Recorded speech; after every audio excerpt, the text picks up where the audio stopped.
inside. Hello guys, welcome to AKS What's Inside. Today we have the Motorola Pulse 2 headphone. It's a headphone with a microphone.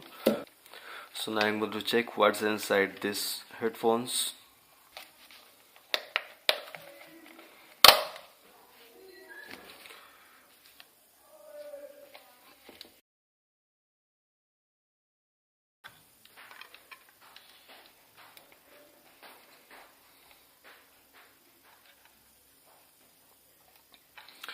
There is a chip there.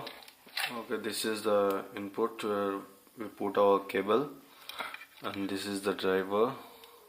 Okay, so you got the driver here. Let's connect them.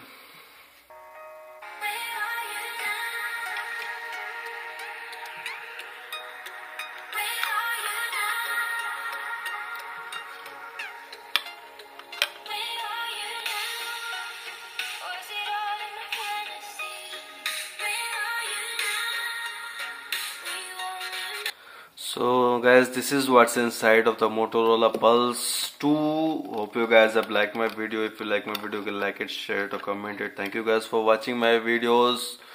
Jai Mata Di.